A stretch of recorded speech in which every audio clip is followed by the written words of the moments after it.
Hi, my name is Tony Foster and I'm an alcoholic, and today we're going to talk about step 4. And you may be wondering why I'm qualified to talk about step 4. Well, I've been sober a little over 21 years. My sobriety date is October 16th, 2002. And in that time, not only have I gone through the steps myself, I've taken approximately 100 men through the steps over that 21-year period. I've sponsored a lot of men. Primarily in the first 15 years, I sponsored anywhere from 2 to 7 or 8 men at a time. And we were constantly talking about steps. And of course, step 4 is a pivotal step and a step that scares a lot of people. And we're going to talk a little bit about that as this step goes along. So let's talk about the first 3 steps before we get to the 4th. In step 1, we admitted we were powerless over alcohol, that our lives were unmanageable. In step 2, we came to believe that a power greater than ourselves could restore us to sanity. In step 3, we made a decision to turn our will and our lives over to the care of God as we understood it. So that leaves us at step 4. In step 4, we made a searching and fearless moral inventory of ourselves. So how do we do that? In my case, I always use the Big Book and the 12 and 12. In the case of step 4, my primary book is the Big Book, although I use the 12 and 12 also to fill in some of the areas that might be not quite so clear. So if we're talking about step 4, we have to talk about some important parts of step 4, some important words, some kind of watch words that are throughout the book, like character defects, like ego, like fear, like the 7 deadly sins. Those are the things that are run through step 4 that are very important for us to understand. I was always told that step 4 is an ego-smashing proposition. So by that I mean, as you go through step 4 and you start to identify your character defects, you start to realize that you're not the great I am that you think you are. It's been my experience that most of us that come into Alcoholics Anonymous have ego issues. I certainly did. You know, people said to me when I first came in, do you believe in God? And I thought, well, how can I believe in God if I'm God? See, I thought we were all our own gods. I thought I determined my future and nobody else did. And people that had a God in their life, the traditional type of God, were weak. I didn't see myself that way. So I needed the ego smashing that happens in step 4. So as I said, we're going to be working through the Big Book and the 12 and 12. So let's start with the Big Book. At the bottom of 63, page 63, it begins to talk about step 4. And the first thing that it says, going into page 64, is that liquor is but a symptom. Now it's important, I think, to understand that for the vast majority of us, drinking was only a symptom. Drinking, in fact, was probably the solution to our problems for many years until it became the problem. It certainly was the case for me. I drank for about 30 years, and I would say the first 25, liquor was the solution to my problem. But the last 5 years, it became the problem. But once I stopped drinking, I had to take care of the other things in my life that caused me to drink to begin with. And that's what is meant when it says liquor is but a symptom. So on page 64 also introduces us to resentments. And it tells us that resentment is our number 1 offender. So what does that mean exactly? See, as recovering alcoholics and addicts, we don't have the luxury of being able to get angry easy, because anger for us, resentment leading to anger for us leads us to picking up a drink. And so resentment is something that we have to identify who we have resentments against, which we're going to do in this step, and we have to clear them. We have to make amends, and we have to make sure that those resentments don't come back. And that if we begin to get resentments, we have a method to handle them. Now, page 65 has an actual table that lays out how we do step 4. And I'm going to show you the table because it's what I used and what I continue to use when I go through the steps. Now, there's a lot of people that use other kinds of forms. That's okay, it's just not for me. I believe that what Bill Wilson taught and what the original writers of the Big Book taught was enough for me. So that's all I did. I continued to use that, and I used the table, and In that table, they talk about who are we resentful towards? What was the cause of that resentment, and how does it affect us? It's important to lay that out. And, I believe the easiest way to do that is to take a legal pad and turn it sideways, and then just write the person's name and why we're resentful to them, what's the cause, and then we can start to create a table of all the people we have resentments against and start to look at our parts in those resentments. On page 66, paragraph 2, it talks about living free of anger and how important it is for us to live free of anger. I mentioned that a minute ago a little bit, but it becomes a little bit more specific on page 66. I use a method called toothbrush therapy, not just for anger, but for my entire program.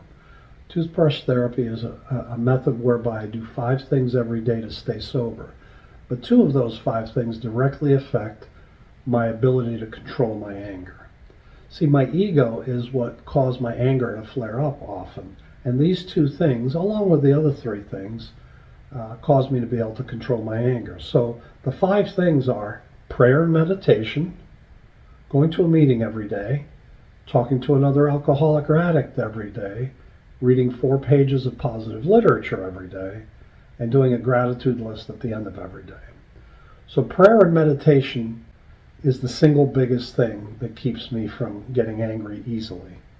The gratitude list and understanding every night what I have gratitude for. I do this every night. I write 5 things. I simply write a letter to God. Dear God, thank you for, and I list 5 things. After that, I also list 3 things I could have done better that day.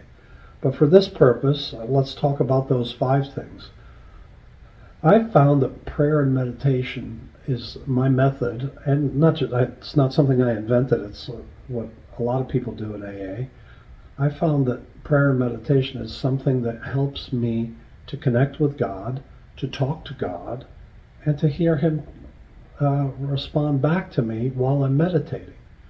Now, I've been meditating for the whole 21 years I've been sober, and I learned meditation in treatment, and I've been doing it every day from then till now.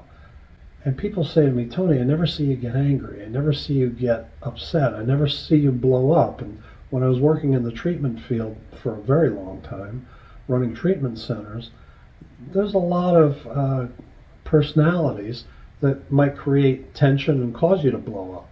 And I rarely blew up, very rarely, maybe twice in 18 years. And people said to me, Tony, how do you do that? It's all about the meditation. And let me give you a couple of hints about that. When you start to meditate, it's a little bit like learning how to ride a bike. You probably don't get it right away. You probably don't even get it the second time or even the third time. But if you start meditating for simply 5 minutes a day, and then increase once a week, increase by a couple of minutes until you get up to about 12 minutes, you're going to find that meditation is something that keeps you serene, keeps you calm. And in fact, I use it also as a tool. If I'm going into a meeting that I know is going to be stressful, I'll meditate before I go. I could sit in the car, I could go in the restroom, and I'll meditate before I go into the meeting. So that clears my head and allows me to simply be there and not get upset. We make better decisions when we're not upset. So that's one of the 2 things, prayer and meditation, that helps me. The second thing, the gratitude list. I think my single greatest accomplishment in 21 years of sobriety is that I literally have a gratitude list for every night of 21 years. I've traveled a lot in my lifetime, and sometimes I've traveled and forgotten to bring my journal with me. In every hotel, there's a little notepad next to the phone. If I have to do it on my gratitude list on a notepad, I do that. And so I've got a gratitude list for every night of 21 years. So things like my wife, my kids, my health, those are the things that make my gratitude list. Not how much money I have in my pocket, not what kind of a car I drive, not my watch. Those things are transient things. the important things come to light and you start to realize what's important to you. So that's how I remain not 100% free of anger, but my anger is significantly less than it was before I got sober. So now let's talk about fear. On page 67, paragraph 3, it talks about how common it is in alcoholics. Now, in step 3, you might recall that it talked about being driven by 100 forms of fear. Whenever a sponsee comes to me and says he has this or that problem, my first question is, in what way does that create fear in you? What are you afraid of? Almost all of our problems as alcoholics and addicts in recovery relates to the fear of something. We are fear-driven people. If you've done a good third step, if you have turned your will and your life over to the care of God as you understand Him, and you are doing the fourth step quickly after you finish the third step, which is how you turn your will and your life over to the care of God, then you're going to notice that your fear level has gone down quite a bit. You may have heard about a lot of people in the rooms who fear the fourth step. They fear the fourth step because they haven't done a good third step. If you've done a good third step, you won't fear the fourth step. If you're feeling a lot of fear and it's holding you back, I would go back to the third step and do that again. So now let's talk about resentments. On page 69, paragraph 1, relating to step 4 and resentments, it says, where had we been selfish, dishonest, or inconsiderate? Who had we hurt? That's what we're trying to find out in this table. Who have we hurt? Yes, we have resentments against them, but what did we do to cause that? So we're finding out who have we hurt. When the list is complete, you're going to put that aside because you're going to need it for step 5 to talk to your sponsor about it, because in step 5 you basically tell your whole step 4 to your sponsor and you process that with him. And in step 8 you start to work on making amends, which you make in step 9, but you create the list in step 8. If you've got your list from step 4, step 8 becomes a very easy step. Now, as step 4 relates to the 12 and 12, as I said, 12 and 12 illustrates a lot of the things in a more updated language than the big book originally said. Sometimes language of the late 30s make it harder for people of the 21st century to understand what Bill Wilson was really trying to say.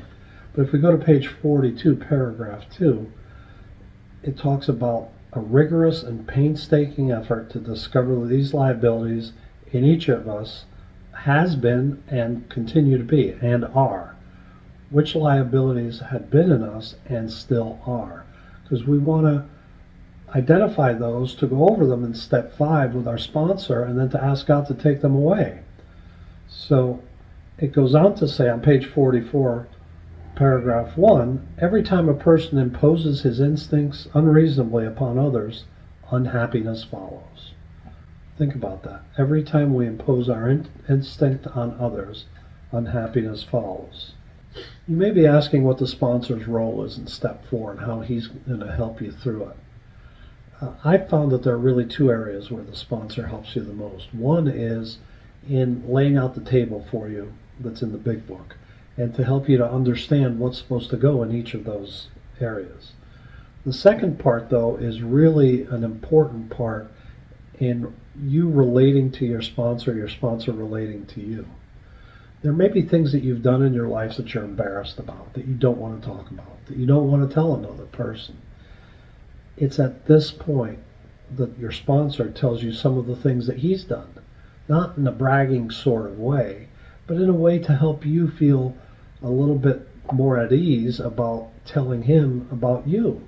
So the way that it reads, the sponsor will explain that your defects aren't worse than his by talking freely and easily and without exhibitionism about his own defects past and present.